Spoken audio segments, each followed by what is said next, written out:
दोस्तों, डायबिटीज के मरीजों की संख्या लगातार बढ़ रही है। डायबिटीज के मामले में भारत चाइना के बाद दूसरे नंबर पर है।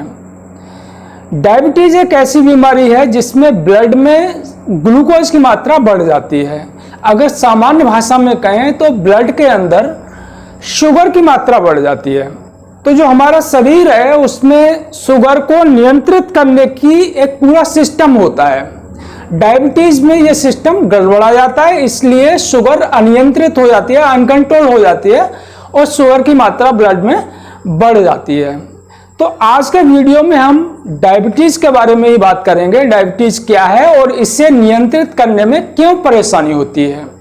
वीडियो शुरू करने से पहले मैं एक बार फिर अपील करना चाहता हूं कि यह एक साइंटिफिक चैनल है। मेडिकल साइंस और हेल्थ से जुड़ी हुई साइंटिफिक और ऑथेंटिक जानकारी आपको इस चैनल पर मिलेगी। तो अगर आपने चैनल सब्सक्राइब न किया हो तो कर लें और साथ ही बेल आइकन भी दबा दें ताकि आपको नई वीडियो की नोटिफिकेशन मिल जाए। साथ ही अगर आपको वीडियो अच्छा लगे तो उसे लाइक कर दें और शेयर कर ज्यादा से ज्यादा लोगों तक पहुंचाएं।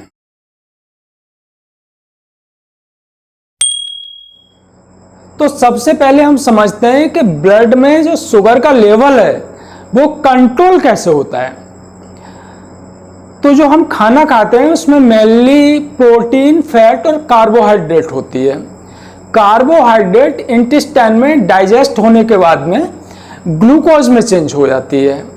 ये ग्लूकोज एब्जॉर्ब होकर ब्लड में आ जाता है और ब्लड में ग्लूकोज की मात्रा को बढ़ा देता है, शुगर की मात्रा को बढ़ा देता है। तो जैसे ही शुगर की मात्रा ब्लड में बढ़ती है उसका सिग्नल जाता है पैंक्रियाज में। अब पैंक्रियाज जो है एक ग्लैंड है, आप चित्र में देख रहे होंगे, जो स्टमक है जहां पर हम खाना खाते हैं और वो स्टमक में आके कलेक्ट हो जाता है। तो स्टमक के और इंटेस्टाइन के बीच में पीले रंग की जो आपको ग्लैंड दिखाई दे रही है वो पैंक्रियाज है। पैंक्रियाज इंसुलिन बनाने का काम करता है। तो जैसे ही ब्लड में शुगर का लेवल बढ़ता है उसका सिग्नल जाता है पैंक्रियाज में और उसके बाद पैंक्रियाज जो उसमें इंसुलिन कलेक्टेड होता है जिसे हम फेज 1 इंसुलिन कहते हैं उसे रिलीज कर देता है। और जब तक एब्जॉर्ब होती रहती है शुगर हमारे इंटेस्टाइन से तब तक पैंक्रियाज इंसुलिन को रिलीज करता रहता है। इससे हमारा जो शुगर लेवल है वो 90 से और 140 के बीच में कंट्रोल रहता है। तो अब हम बात करते हैं कि इंसुलिन ब्लड शुगर के लेवल को कैसे मेंटेन करता है। तो हमारा शरीर सेल से मिलकर बनता है और हमारे शरीर में 35 से 50 ट्रिलियन बॉडी सेल्स होती हैं। तो बॉडी सेल्स को जिंदा रहने के लिए कैलोरी की जरूरत होती है। इसके अलावा हम जो भी काम करते हैं उसमें कैलोरी खर्च होती है। इस कैलोरी को हम ग्लूकोज से प्राप्त करते हैं। लेकिन हमारी बॉडी सेल्स में ग्लूकोज सीधे डायरेक्टली नहीं जाता है। हमारी बॉडी सेल्स के सरफेस पर एक रिसेप्टर होता है जिसे हम इंसुलिन रिसेप्टर कहते हैं। तो इंसुलिन इस इंसुलिन रिसेप्टर से बाइंड करता है और उसके बाद सेल की सरफेस में एक गेट बना देता है जिससे होकर के इंसुलिन सेल के अंदर चला जाता है और हमारा जो ब्लड शुगर है वो मेंटेन रहता है। तो अब हम समझते हैं कि डायबिटीज क्या है। अभी हमने समझा कि किस तरह से इंसुलिन हमारे ब्लड ग्लूकोज के लेवल को कंट्रोल करता है। डायबिटीज में क्या होता है कि जो हमारे ब्लड के ग्लूकोज के लेवल को कंट्रोल करने का जो सिस्टम होता है वो डिसरप्ट हो जाता है, गड़बड़ा जाता है। अब इस सिस्टम में क्या दिक्कत आती है? इसमें दो तरह की दिक्कत आती हैं। जो हमारा पैंक्रियाज है वो इंसुलिन बनाना उसमें या तो कम हो जाता है या वो इंसुलिन को बिल्कुल नहीं बनाता है। दूसरी जो दिक्कत आती है, जैसा कि हमने अभी बात की थी कि हमारी बॉडी सेल्स के ऊपर इंसुलिन रिसेप्टर्स होते हैं। अगर इंसुलिन रिसेप्टर्स की जो सेंसिटिविटी है वो इंसुलिन के प्रति कम हो जाए तो फिर इंसुलिन है वो इंसुलिन रिसेप्टर से बाइंड नहीं कर पाएगा। और अगर इंसुलिन रिसेप्टर से बाइंड नहीं करेगा तो फिर उसके सेल्स के अंदर में ग्लूकोज नहीं जा पाएगा। तो डायबिटीज दो तरह की होती है, टाइप 1 और टाइप 2। टाइप 1 डायबिटीज में जो पैंक्रियाज है वो इंसुलिन बनाना बिल्कुल बंद कर देता है और हम इंसुलिन इंजेक्शन के द्वारा बाहर से देते हैं।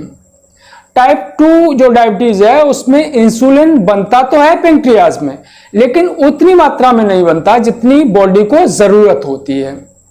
तो हम ओरल मेडिसिन के द्वारा इंसुलिन के प्रोडक्शन को बढ़ाते हैं।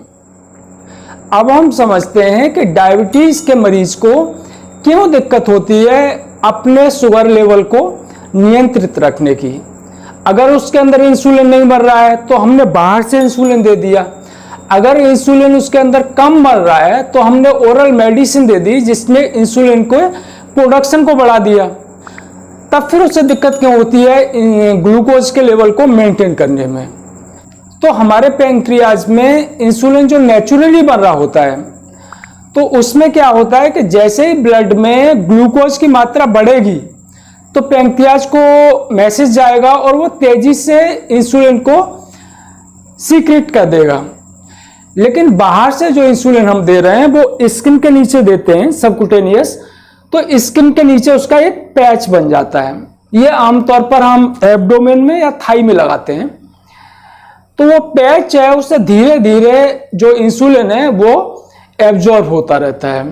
तो नेचुरली जिसको डायबिटीज नहीं होती है उसका पैंक्रियाज जो होता है जैसे ही शुगर का लेवल बढ़ता है वो तेजी से इंसुलिन को सिक्रीट कर देता है। लेकिन अगर हम इंसुलिन बाहर से दे रहे हैं तो वो तो पैच के रूप में इकट्ठा है ना स्किन के नीचे, और धीरे धीरे उसका एब्जॉर्प्शन हो रहा है। और अगर एब्जॉर्प्शन धीरे धीरे हो रहा है और शुगर का लेवल एकदम से बढ़ जाएगा तो वो एकदम से कंट्रोल में नहीं आएगा। इसलिए डायबिटीज के मरीजों को ऐसी कोई चीज नहीं खानी चाहिए जो एकदम से शुगर के लेवल को बढ़ा देते हैं। उसे ऐसा नहीं सोचना चाहिए कि अब तो मैं दवा ले रहा हूं, इंसुलिन ले रहा हूं, अब कंट्रोल हो जाएगा। उसके लिए डाइट पर कंट्रोल रखना बहुत जरूरी है, तभी उसका शुगर है वो कंट्रोल हो सकेगा। दोस्तों, अगर वीडियो आपको पसंद आया हो तो उसे लाइक कर दें और शेयर का ज्यादा से ज्यादा लोगों तक पहुंचाएं। नमस्कार।